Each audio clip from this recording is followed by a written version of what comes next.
जय जगन्नाथ बंधु मैंने आज आम ए स्टार्ट करवा। आज आपंकर 30/6/2026 तारीख जो कि मंगलवार रही है लेसन प्लान करवा। आज श्रेणी शिशु बाटिका और प्रथम श्रेणी प्रथम दबा पंचपति लेसन प्लान समस्त को आगे प्रथम स्वागत करा आपन को एवं केशव ऋतुराज चैनल को जो जदि आप नुआ करी आसी प्रथम सब्सक्राइब करेंगे देन लाइक करेंगे। प्रत्येक दिन अपडेट न्यूज सहित आपंकर लेसन प्लान आप गोटे चैनल में पाइपर। आपन को आग को बहुत गुड़ाए माने जो थे कि एजुकेशनल व्यूज अच्छी आपर सहित मुझे आपको लिंक करदेवी कारण एवं नुआ नुआ करी जो पुराना चैनल जाइए नुआ करी चैनल आसी से आपको टे थय धरोची जो थी कि आपंकर सब जिनस अपडेट पाइपर एवं तर तर हबार ना आपड़ से अनुसार आप सबकि जिनस पाइपर आपको मुझे साहय करी। एवं आज स्टार्ट करवा। आज लेसन प्लान 30/6/2026 आपंकर लेसन प्लान जो थे कि पंचपति लेसन प्लान प्रथम लिखा पूर्व मुझे कहि समुदाय एतिकी कथा लिखु अधिक कथा लिखु ना पीरियड लिखु समय रखु विषय रखु कंपिटिशन रखिए देन पंचपदी जोटा कि अतिथि बोध अभ्यास प्रयोग प्रसार कथा आप लिखिए टीएलएम कथा लिखिए। किंतु आपण जो कथा कहते जे गतकाली जड़े किए कमेंट करते आपणकर प्रसंगटी लिखुँ आपणकर प्रसंग आवश्यक ना आज्ञा प्रसंगटी आपणकर कौन रोचे आपणकर जो अतिथि कथा मुझे कहूँ आपको गोटे कथा आप खाली शुणी जाता आपड़ जो भी पढ़े जोटा कि लेसन प्लान लिखिए से अनुसार आप जानीजे अतिथि कथाटा एक्चुअली इंट्रोडक्शन पार्ट मुझे को आउ थे पूरा क्लीयर कर दूची। अतिथिटा हूँ इंट्रोडक्शन पार्ट बोधटा हूँ अंडरस्टैंडिंग पार्ट अभ्यास हूँ प्रैक्टिस पार्ट एवं प्रयोगटा हूँ एप्लिकेशन टार्ट एवं तापर प्रसारटा हूँ शेयरिंग समुदाय एतिकी जिनिस। तेणु अतिथि कथा जिते बड़े आप जानूँ जे मुझे केवल प्रसंगटी सॉरी से जो टॉपिक रो जो आमर सब्जेक्टा को मुझे केवल ये उत्थापन करुच्ची यार अर्थ आपणकर गोटे काम हूँ आपण जोटा कि लिखुंट एतिकी किंतु से संपूर्ण भाव में विवरणटा को चेंज कर हेब नहीं किंतु गोटे कथा आप रखिए जे इंट्रोडक्शन पार्ट रे आपण मन करंतु आज कोण कथा पढ़ाऊँ तेणु कोण को आसवाई कौन कौन एक्चुअली रेखा सरल रेखा रश्मि यही सब उपर आपन धारणा दे कोण को आपन आसबे और कोण दुईटी सरल रेखार जोटा कि छेद बिंदु जो कोणटी सृष्टि जो बिंदु सृष्टि हुए ताकू आम कोण कि सरल कोण स्थूल कोण समकोण यही सब गुड़ाए गुड़ाए जिनस आपड़ी देखी पारे। तेणु अतिथि पार्टा को आप जड़े भी जो कहले आप जो केवल खाली लिखि दूसरे सर मुझे केवल ये लिखुची आपणकर लेखा गोटे हम किंतु आपण बुझेबे तरीकार आपण गल्प मध्यम हो पारे कि उदाहरण मध्यम हो पारे कि आपणकर कविता मध्यम हो पारे एमती आप बुझे पारे बुझीपे सर एथर सर क्लीयर हो गले। तेणु आम प्रसंग को किसी नवा दरकार ना आराम से एतिक आम समस्ते जापर। एवं स्टार्ट करवा फास्ट पीरियड 10:15 ରୁ 11ଟା रही आपंकर भाषा रही C1.1 पात्र को जो पत्र को चिन्हे शिशु बाटिका 10 रही आपर पत्रर रंग कौन जानीपर एवं पत्रर रंग अनुसार पत्रर धारणा ने एवं केते प्रकार रंगर पत्र को कलेक्शन करेंगे ताकू आम जाना। देन आम सेकेंड पीरियड को जी 11ଟା ରୁ 11:45 भाषा रही C1.1 आपंकर ये प्रथम श्रेणी प्रथमटा जाऊँगी शिशु बाटिका तापर आस प्रथम श्रेणी आम परिवार चकुली कला चें चें चें चाँ जो कथा रही आपर से कथा पर रखा माँ आनिले चाउल चुदा कविता आवृत्ति करेंगे आपणकर ये जो कविताटी आपणकर सबुठ छोटिया कविताटे किंतु ताको भिन्न ढंग से एक्चुअली करा देखिए पर जो कविताटा को पढ़े एवं जेजी करिले चकुली पिठा पिठा जोटा कि पिठा पातिया धरी यू कविता आवृत्ति करेंगे आपणकर लास्ट जे आपणकर पिलामानकु एटा गोटे नाच गीत सहित आपन ताको एटी करेबे सेटा को मस्त लागिवो जोथरे कि से अनुसार आपन मध्य करि परिबे। देन आपण जीवा थर्ड पीरियड को जीवा 11:55 ରୁ 12:40 से गणित रही C1.2 शिशु बाटिका संख्या 7 एक्चुअली रही संख्या 7 लिखन अभ्यास रही आपंकर संख्या लिखन 7 को 2 थर लिखा संख्या लिखन पद्धति 7 को 3 थर लिखा संख्या लिखन 7 को 4 थर लिखा एमती आम संपूर्ण भाव में लिखिपर। और फोर्थ पीरियड आसला 12:40 ରୁ 1:25 गणित से रही C1.1 एटा प्रथम श्रेणी केउटी लंबा केउटी गोल कथा आम देखा कविता आवृत्ति मध्यम रही मो गोड़टे लंबा मुहटी गोल एबे कह केउटी लंबा केउटी गोल आपणकर एमती कविताटी मध्यम आप लिखिपर और लंबा जिनिस कौन और गोल जिनिस कौन ताको आम सारणी करी कहवा और से गोटे गोटे कहे आम कलापटर लिखा तेणु खोजी लिखे बोली आम उदाहरण दबा। देन आम रहा फिफ्थ पीरियड जोटा कि 2टा 10 रु 2टा 50 मुक्त खेल रही ये मुझे कही शिक्षक निज इच्छा अनुसार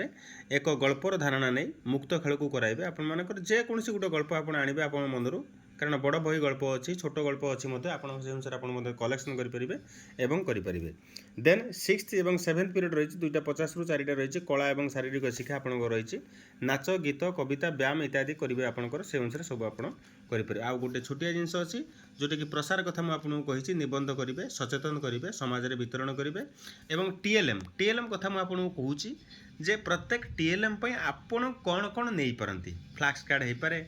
किंबा कादुओ गोटी हो पारे किंबा खेलना हो पारे किंबा आपणकर प्लास्टिक किसी खेलना हो पारे किंबा चित्र हो पारे चित्र कार्ड हो पारे विभिन्न प्रकार आप नहीं जाए जोटा आप निहाती जानते से जिन आप नहीं ये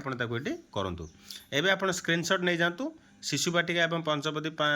जोटा कि लेसन प्लान शिशु बाटिका एवं प्रथम श्रेणी एवं जीवा द्वितीय और तृतीय श्रेणी एबे आसिले आपनकर 30/6/2026 मंगलवार लेसन प्लान श्रेणी द्वितीय और तृतीय श्रेणी जदि दबा पंचपदी लेसन प्लान आपनकर केशव ऋतुराज यूट्यूब चैनल को पुणी थे मुझे स्वागत करी ए पीरियड रखा फास्ट पीरियड रखा समय रखा 10टा 15 रु 11टा रही विषय रही भाषा कॉम्पिटेंसी आसला C1.2 आपनकर अदिति द्वितीय श्रेणी आसला मांकड़ खाइब कांकड़ झोल कौन जानिबे एवं बोध रही आपनकर क एवं ख जानिबे यहाकू नहीं युक्ताक्षर चित्र को चिन्हिबे क एवं ख लगाई केतक शब्द मते लिखिपारे प्रयोग से असजड़ा को सजाड़ा रे संख्या संखारी हो पार सेहीपरि क माड़ कौन हो पार कहवा से अनुसार से लिखे एमती छोटिया छोटिया जिनस दबा छोटिया छोटिया क्वेश्चन दबा जोटा कि शिशु बाटिका ना सरी द्वितीय जेहेतु एवं तृतीय श्रेणी से भाई आप सेकेंड पीरियड आपंकर आसला से भाषा रही आपंकर C1.1 ये तृतीय श्रेणी रही पिंपुड़ी कवितार आवृत्ति ए पिंपुड़ीर परिश्रम कौन किपरि ताहा बुझिबे एवं पिंपुड़ी किपरि परिश्रम करी कौशल निजर घर तोले ताहा मध्य से जनइबा पिला मानकु एटा मध्य जनइबा एवं कविता माध्यम अलसपणटी तो परी नाही बड़ परिश्रम अटुरे तुई तेणु एमती छोट छोट कवितार जो तार सारांश गुटे गुटे अच्छी पद्यांश गुटे गुटे अच्छी ताकू आम बुझेबा पिला मानकु से जनइबा जे ये कविताटीर अर्थ होची एया देन जीवा आम थर्ड पीरियड को जीवा 11टा 55 12टा 40 गणित रही C1.2 ए द्वितीय श्रेणी आसला आस खेलिबा गोटे संख्या अधिक ए संख्यार गोटे अधिक हेले कौन हम 50 ठारू अधिक गोटे संख्या कौन हम 50 मिसाणा 1 से 51 हे जाना आम ये जनइबा एवं तृतीय श्रेणी आसी खेलनार मजा समगंधर आकृति रही आपंकर समगंधर आकृति कर जानिबे जमीक 2 रु अधिक समघन आनी आकृति करने विभिन्न प्रकार देखिए आप खेलना आपण पाखे अच्छी आप प्रत्येक स्कूल अच्छी एवं ताकू जोड़ी सारिका पर आम देखा एठारे केतोटी आकृतिर पाइबा एवं ताकू लिखा से जिनस से लिखा कि आकृति सब ये आसूची एवं कौन कौन आकृति सब आसला ताकू पिला सहित आलोचना करवा देन फोर्थ पीरियड आसला 12टा 40 रु 1टे 25 भाषा आर्ट जोटा कि इंग्लिश रही आपंकर पल्लवीर class 3 drawing picture with dots एथिरे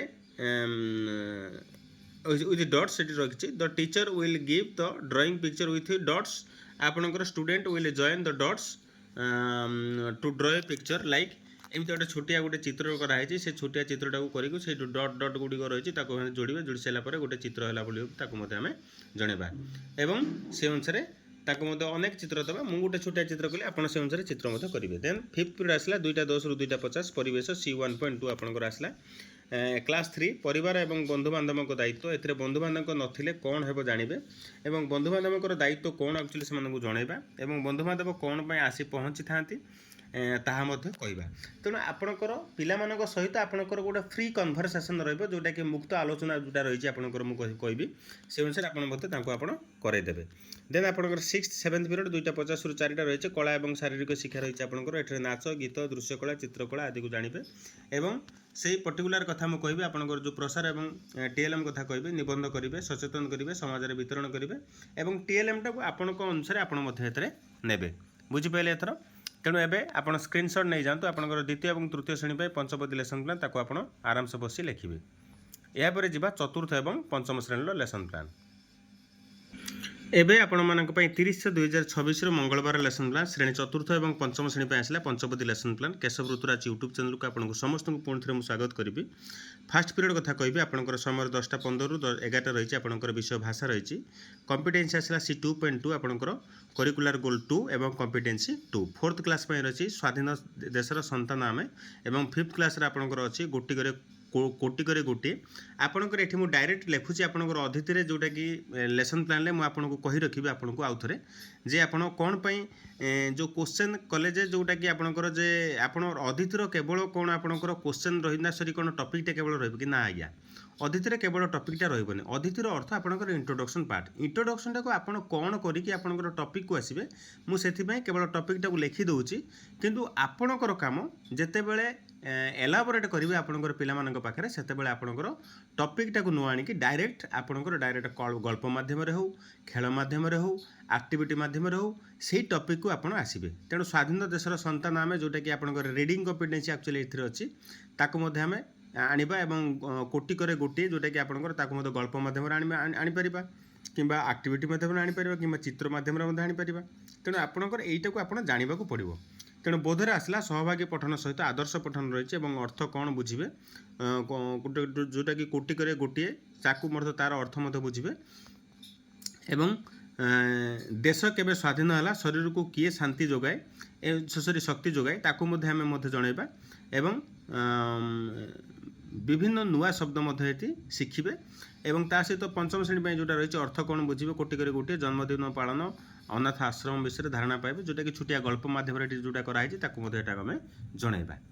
ବୁଝିହେଲା ଏଥର? ଦେନ୍ ଆମେ ଯିବା ସେକେଣ୍ଡ ପିରିୟଡ଼କୁ। ଆପଣଙ୍କର 11ଟାରୁ 11:45 ଗଣିତ ରହିଛି। C1.2 ଆପଣଙ୍କର ଫୋର୍ଥ କ୍ଲାସ୍ ପାଇଁ ଆସିଛି। ବୃତ୍ତ କରିବା, ବୃତ୍ତର କ'ଣ ତାକୁ ଧାରଣା ଦେବା, ପରିଧି, ବ୍ୟାସାର୍ଥ ଧାରଣା ନେଇ ତାକୁ ମଧ୍ୟ ଆମେ କରାଇବା ଏବଂ ବ୍ୟାସାର୍ଧ କେଉଁଟା, ବ୍ୟାସ କେଉଁଟା, ପରିଧି କେଉଁଟା ଏବଂ ତା ସହିତ କେନ୍ଦ୍ରବିନ୍ଦୁ କେଉଁଟା, ତାକୁ ଆମେ ସମସ୍ତ ମଧ୍ୟ ଜଣାଇଦେବା। ଏଇଟା ଏଇକରି ଯେହେତୁ ଏଇଟା ଷଷ୍ଠ ଶ୍ରେଣୀର ପାଠଟାକୁ ଚତୁର୍ଥ ଶ୍ରେଣୀରେ ଆଣି ପୁରେଇଛି, ତେଣୁ ତାକୁ ଆମେ ମଧ୍ୟ ପ୍ରଥମେ ଆଗେ ଜଣାଇବା। ଦେନ୍ ଫିଫ୍ଥ କ୍ଲାସ୍ ପାଇଁ ଆସି ସଂଖ୍ୟା ଏବଂ ନାମ ଜାଣିବେ, ଯେଉଁଟାକି ସଂଖ୍ୟା ଲେଖିବେ ଏବଂ ତା'ର ନାମ କହିବେ, ଯେଉଁଟାକି ପ୍ରଥମେ ଅଛି 8045 ତାକୁ ଲେଖିବା, 5055 ମଧ୍ୟ ଅଛି, ତାକୁ ମଧ୍ୟ ଆମେ ଜଣାଇବା। ସେ ଅନୁସାରେ ସେମାନେ ମଧ୍ୟ ଲେଖିବେ ଏବଂ ଜାଣିବେ। ବୁଝିଗଲା କଥାଟା? ଦେନ୍ ଆମେ ଯିବା ଥାର୍ଡ଼ ପିରିୟଡ଼, ଯେଉଁଟା 11:55ରୁ 12:40 ଭାଷା ଆର୍ଟ୍ସ, ଯେଉଁଟାକି C2.1 ଆପଣଙ୍କର ଫୋର୍ଥ ପାଇଁ ଆସିଲା ବାଦଲ ଏଣ୍ଡ ମୋତି। ଏଥିରେ loud reading by teacher, then students will read. ଆପଣଙ୍କର ଟିଚର ପ୍ରଥମେ ଆଗେ ଲାଉଡ୍ ରିଡ଼ିଂ କରିବେ ଏବଂ ତାପରେ ଷ୍ଟୁଡେଣ୍ଟ ମଧ୍ୟ କରିବେ ଏବଂ ରିଡ଼ିଂ ଅଭ୍ୟାସରେ ଆପଣଙ୍କର ରହିବ there was a boy called Badal, he lived with his mother in a village and they were very happy. ଏମିତି ଟୋଟାଲ୍ ଯେଉଁ ପାରାଟାକୁ ଆପଣ ପଢ଼େଇବେ ଏବଂ ତା ସହିତ ଯେଉଁ ଲର୍ଣ୍ଣିଂ ଆଉଟକମ୍ରେ ଆପଣଙ୍କର ରହିଲା ଯେଉଁ ଡିଫିକଲ୍ଟ ୱାର୍ଡ଼ ଗୁଡ଼ିକ, ତାକୁ ମଧ୍ୟ ଆମେ ଜଣାଇବା ଏବଂ ପିଲାମାନଙ୍କୁ ରିଡ଼ିଂ କମ୍ପିଟେନ୍ସଟା ଏଟାକୁ ଟିକେ ବଢ଼ାଇବା ପାଇଁ ଏଟାକୁ ପର୍ଟିକୁଲାର କରାଏ। ସେଥିପାଇଁ ମୁଁ ରିଡ଼ିଂ ଲେଖିଦେଇଛି ଏବଂ ସେ ଅନୁସାରେ ଆପଣ ମଧ୍ୟ ଟୋଟାଲ୍ ପୁରା କଭର୍ କରିବେ ସେ ବିଷୟଟାକୁ। ଏଇଟା ଗଲା। ତାପରେ ଆପଣଙ୍କର ଫୋର୍ଥ ପିରିୟଡ଼ ଆସିଲା 12:40ରୁ 1:25 ଇଂଲିଶ ପାଇଁ ଆସିଲା C2.1। ଫିଫ୍ଥ କ୍ଲାସ୍ ପାଇଁ ଆସିଲା ୟୁଜ୍ ଅଫ୍ ପ୍ରିପୋଜିସନ୍। ଆପଣଙ୍କ ପ୍ରିପୋଜିସନ୍ ଉପରେ କ'ଣ ଆସିଥିଲା ଆସିଥିଲା ମୁଁ ଆପଣଙ୍କୁ ମଧ୍ୟ କହିଥିଲି। ଏରାଉଣ୍ଡ ଆସିଥିଲା, ଆଫ୍ଟର ଆସିଥିଲା, ଫର୍ ଆସିଥିଲା, ଇନ୍ ଆସିଥିଲା, ଏବଭ୍ ଆସିଥିଲା, ଅନ୍ ଆସିଥିଲା, ଏମଙ୍ଗ ଆସିଥିଲା, ଏଟା ଆସିଥିଲା। ଏମିତି ବିଭିନ୍ନ ପ୍ରକାର ପ୍ରିପୋଜିସନ୍ ଅଛି। And what will be the answer check it. ଆପଣଙ୍କର କ'ଣ ଆନ୍ସର୍ ହେଇପାରିବ ତାକୁ ମଧ୍ୟ ଆମେ ଚେକ୍ କରିପାରିବା। We checked the big box that reached dash our waist. ଆପଣଙ୍କର ଏଠି ମଧ୍ୟ ଆସିଲା last week he could not find his glasses and looked dash the house. ଆପଣଙ୍କର ଏମିତି ଛୋଟିଆ କୋଶ୍ଚେନ୍ ଦେବା ଏବଂ ଯେଉଁଥିରେ କି ପ୍ରିପୋଜିସନ୍ କେମିତି ଆମେ ସେଥିରେ ଭର୍ତ୍ତି କରିବା ତାକୁ ଆମେ ମଧ୍ୟ ଜଣାଇବା ଏବଂ କାହା ପରେ କ'ଣ ଆକ୍ଚୁଆଲି ପ୍ରିପୋଜିସନ୍ ବସେ ତାକୁ ମଧ୍ୟ ଆମେ ଜଣାଇ ପାରିବା ଏବଂ ପ୍ରକୃତରେ ଇନ୍ କେଉଁଠି ବସେ, କେଉଁଠି ଅନ୍ ବସେ, କେଉଁଠି ଆଟ୍ ବସେ, କେଉଁଠି ଆଫ୍ଟର ବସେ, କେଉଁଠି ବିଫୋର ବସେ, ଏମିତି ଏବଂ କେଉଁଠି ଏରାଉଣ୍ଡ ବସେ, କେଉଁଠି ଏବଭ୍ ବସେ, ଏମିତି ସବୁ ଜିନିଷକୁ ପିଲାମାନଙ୍କୁ ଆମେ ବୁଝେଇବା, ସେ ଅନୁସାରେ ଆମେ ତାଙ୍କୁ ମଧ୍ୟ କରାଇପାରିବା। ଦେନ୍ ଯିବା ଫିଫ୍ଥ ପିରିୟଡ଼, ଯେଉଁଟା ଯିବା 2:10ରୁ 2:50 ପରିବେଶ C2.1। ଫୋର୍ଥ କ୍ଲାସ୍ ପାଇଁ ଆସିଲା ପୋଷ୍ଟ ଅଫିସର କାର୍ଯ୍ୟ କ'ଣ ଏବଂ ଫିଫ୍ଥ କ୍ଲାସ୍ ପାଇଁ ଆସିଲା ଜଳ ହିଁ ଜୀବନର ଜଳ ଜୀବ, ଯେଉଁଟାକି ଜଳ ଜୀବ କଥାଟା କୁହାହେଇଛି ଏଠି। ଏବଂ ପୋଷ୍ଟ ଅଫିସରେ ଚିଠି ବ୍ୟତୀତ ଅନ୍ୟ କ'ଣ ସବୁ ସେବା ଯୋଗାଇଯାଏ ଏବଂ ପ୍ରଥମେ ଚିଠି କିପରି ଯୋଗାଯୋଗ କରାଯାଏ ଏବେ କିପରି ତାହା ସାହାଯ୍ୟ ମାନେ କିପରି ଏବେ କରାଯାଉଛି ତାକୁ ମଧ୍ୟ ସେମାନେ ଜଣାଇବେ। ଯେମିତିକି ଆଗରୁ ପୋଷ୍ଟ କାର୍ଡ଼ ଇନଲାଇନ୍ ଲେଟର ଏବଂ ମନି ଅର୍ଡ଼ର ଏଟସେଟ୍ରା ଏତିକି ଧନ୍ଦା କରାଯାଉଥିଲା ବେଳେ ବର୍ତ୍ତମାନ କ'ଣ କ'ଣ କରାଯାଉଛି ତାକୁ ଆମେ ମଧ୍ୟ ଜଣାଇବା। ଦେନ୍ ଆପଣଙ୍କର ଫିଫ୍ଥ ପିଲା ଆସିଲା ଜଳ ହିଁ ଜୀବନରେ ଜଳ ଜୀବ ଯେଉଁଟାକି ଜଳରେ କେଉଁମାନେ ବାସ କରନ୍ତି ଏବଂ ତାକୁ ଜାଣିବେ ଏବଂ ତାକୁ ମଧ୍ୟ ଆଲୋଚନା କରିବା ଏବଂ ନଦୀର ପ୍ରବାହକୁ ଜାଣିବେ ଯେଉଁଟାକି ପର୍ବତ ଉପତ୍ୟକା ନଦୀ ହ୍ରଦ ବାଲୁକା ସ୍ତୂପ ମରୁଭୂମି ଏମିତି ଗୁଡ଼ାଏ ଜିନିଷ ଅଛି ତାକୁ ମଧ୍ୟ ଆମେ ଏଠି ଆଲୋଚନା କରିପାରିବା। ଦେନ୍ ଆପଣଙ୍କର ଆସିଲା ସିକ୍ସଥ ଏବଂ ସେଭେନ୍ଥ ପିରିୟଡ଼ ଯେଉଁଟାକି 2ଟା 50ରୁ 4ଟା କଳା ଶିକ୍ଷା ଏବଂ ଶାରୀରିକ ଶିକ୍ଷା ନାଟ୍ୟ କଳା ଦୃଶ୍ୟ କଳା ସଙ୍ଗୀତ ଆଦି ବିବରଣୀ କରିବେ ଏବଂ ବିଭାଗୀକରଣ କରିବେ ସେ ଅନୁସାରେ ଆପଣ ଲେଖିବେ ଏବଂ ଏବେ ତାକୁ ସ୍କ୍ରିନଶଟ୍ ନେଇଯାଆନ୍ତୁ। ସ୍କ୍ରିନଶଟ୍ ନେଇଗଲା ପରେ ଆପଣ ତାକୁ ଆରାମସେ ବସି ଲେଖିବେ। ଏ ଥିଲା ଆପଣମାନଙ୍କର ଆଜି ଲେସନ୍ ପ୍ଲାନ୍ ଆପଣଙ୍କର ଚତୁର୍ଥ ପଞ୍ଚମ ଶ୍ରେଣୀ ପାଇଁ ଆପଣ ସେ ଅନୁସାରେ ଆପଣ ଲେଖିଦେବେ। ରହିଲି ନମସ୍କାର ଜୟ ଜଗନ୍ନାଥ।